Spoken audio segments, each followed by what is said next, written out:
पांडव श्रेष्ठ युधिष्ठिर ने एक बार भगवान से पूछा, भगवान, पुण्यमयी एकादशी तिथि कैसे उत्पन्न हुई? इस संसार में क्यों पवित्र मानी गई तथा देवताओं को कैसे प्रिय हुई? युधिष्ठिर द्वारा इस प्रकार प्रश्न करने पर भगवान श्री कृष्ण ने कहा, कुंती नंदन, प्राचीन समय की बात है। सतयुग में मुर नामक दानव रहता था। वह बड़ा ही अद्भुत, अत्यंत रौद्र तथा संपूर्ण देवताओं के लिए भयंकर था। उस काल रूपधारी दुरात्मा महासुर ने इंद्र को भी जीत लिया था। संपूर्ण देवता उससे परास्त होकर स्वर्ग से निकाले जा चुके थे और संकित तथा भयभीत होकर पृथ्वी पर विचरा करते थे। एक दिन सब देवता महादेव जी के पास गए। वहाँ इंद्र ने भगवान शिव के आगे सारा हाल कह सुनाया। इंद्र बोले, महेश्वर, ये देवता स्वर्ग लोक से भ्रष्ट होकर पृथ्वी पर विचर रहे हैं। मनुष्यों में रहकर इनकी शोभा नहीं होती। देव, कोई उपाय बतलाइए। देवता किसका सहारा लें? महादेव जी ने कहा, देवराज, जहाँ सबको शरण देने वाले, सबकी रक्षा में तत्पर रहने वाले जगत के स्वामी भगवान गरुड़ध्वज विराजमान हैं, वहाँ जाओ, वे तुम लोगों की रक्षा करेंगे। भगवान श्री कृष्ण कहते हैं, युधिष्ठिर महादेव जी की बात सुनकर परम बुद्धिमान देवराज इंद्र संपूर्ण देवताओं के साथ वहाँ गए। भगवान गदाधर क्षीर सागर के जल में सो रहे थे। उनका दर्शन करके इंद्र ने हाथ जोड़कर स्तुति आरंभ की। इंद्र बोले, देवेश्वर, आपको नमस्कार है। देवता और दानव दोनों ही आपकी वंदना करते हैं। पुंडरीकाक्ष, आप दैत्यों के शत्रु हैं। मधुसूदन, हम लोगों की रक्षा कीजिए। जगन्नाथ, संपूर्ण देवता मुर नामक दानव से भयभीत होकर आपकी शरण में आए हैं। भक्तवत्सल, हमें बचाइए। देवेश्वर, हमें बचाइए। जनार्दन, हमारी रक्षा कीजिए, रक्षा कीजिए। दानवों का विनाश करने वाले कमल नयन, हमारी रक्षा कीजिए। प्रभु, हम सब लोग आपके समीप आए हैं, आपकी ही शरण में आ पड़े हैं। भगवान, शरण में आए हुए देवताओं की सहायता कीजिए। देव, आप ही पति, आप ही मति, आप ही कर्ता और आप ही कारण हैं। आप ही सब लोगों की माता और आप ही जगत के पिता हैं। भगवान, देवेश्वर, शरणागत वत्सल, देवता भयभीत होकर आपकी शरण में आए हैं। प्रभु, अत्यंत उग्र स्वभाव वाले महाबली मुर नामक दैत्य ने संपूर्ण देवताओं को जीतकर इन्हें स्वर्ग से निकाल दिया है।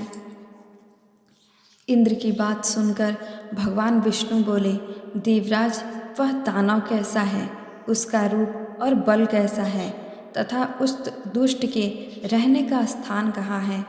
इंद्र बोले, देवेश्वर, पूर्व काल में ब्रह्मा जी के वंश में तालजंग नामक एक महान असुर उत्पन्न हुआ था, जो अत्यंत भयंकर था।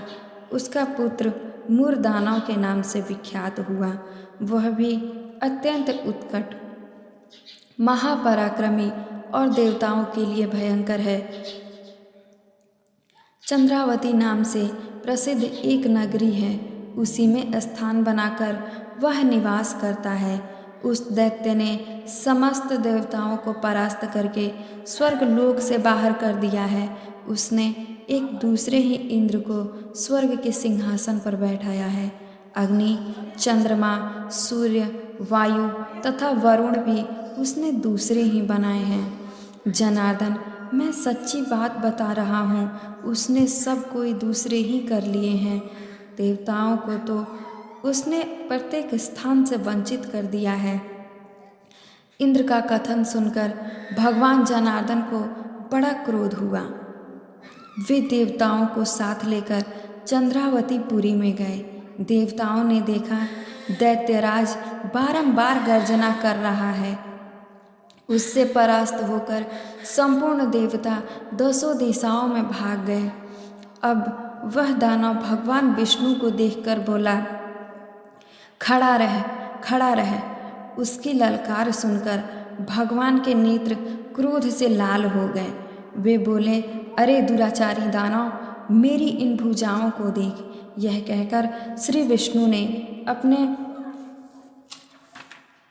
दिव्य बाणों से सामने आए हुए दुष्ट दानवों को मारना आरंभ किया। दानव भय से विह्वल हो उठे। पांडुनंदन तत्पश्चात श्री विष्णु ने दैत्य सेना पर चक्र का प्रहार किया। उससे छिन्न भिन्न होकर सैकड़ों योद्धा मौत के मुख में चले गए। इसके बाद भगवान मधुसूदन बद्रिकाश्रम को चले गए। वहाँ सिंहावती नाम की गुफा थी जो 12 योजन लंबी थी। पांडुनंदन, उस गुफा में एक ही दरवाजा था। भगवान विष्णु उसी में सो रहे। दानव मूर भगवान को मार डालने के उद्योग में लगा था। वह उनके पीछे लगा रहा। वहाँ पहुंचकर उसने भी उसी गुफा में प्रवेश किया। वहाँ भगवान को सोते देख उसे बड़ा हर्ष हुआ। उसने सोचा, यह दानवों को भय देने वाला देवता है, अतः निसंदेह इसे मार डालूंगा।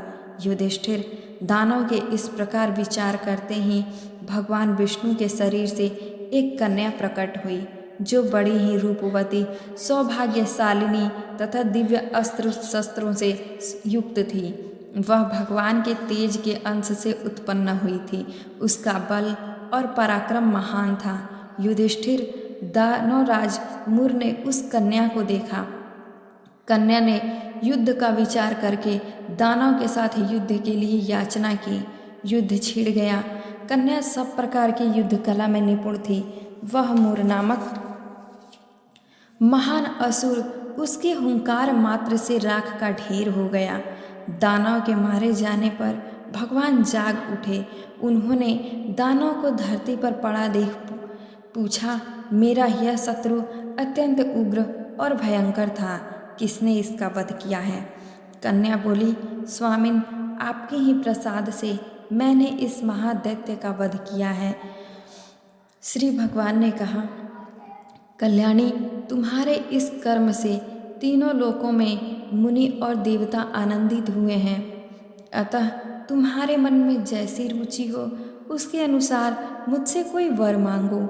देव दुर्लभ होने पर भी वह वर मैं तुम्हें दूंगा, इसमें तनिक भी संदेह नहीं है। वह कन्या साक्षात एकादशी ही थी।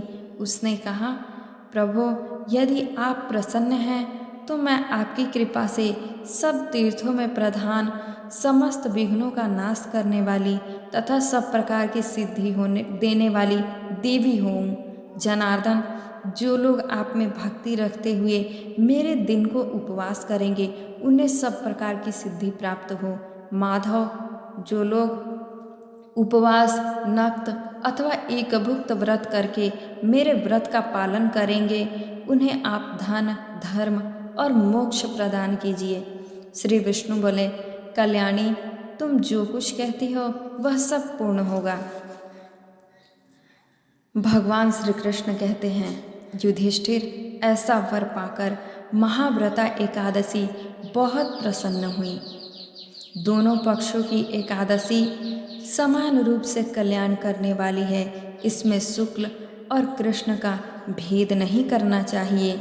जो मनुष्य एकादशी को उपवास करता है वह वैकुंठ धाम में, जहाँ साक्षात भगवान गरुड़ ध्वज विराजमान है, वहाँ जाता है। जो मानव हर समय एकादशी के महात्म्य का पाठ करता है उसे सहस्त्र गोदानों के पुण्य का फल प्राप्त होता है। जो दिन में या रात में भक्ति पूर्वक इस महात्म्य का श्रवण करते हैं वे निसंदेह ब्रह्म हत्या आदि पापों से मुक्त हो जाते हैं। एकादशी के समान पापनाशक व्रत दूसरा कोई नहीं है। इस प्रकार युधिष्ठिर द्वारा पूछे जाने पर भगवान श्री कृष्ण ने एकादशी व्रत की उत्पत्ति तथा इसके महात्म्य को बतलाया था।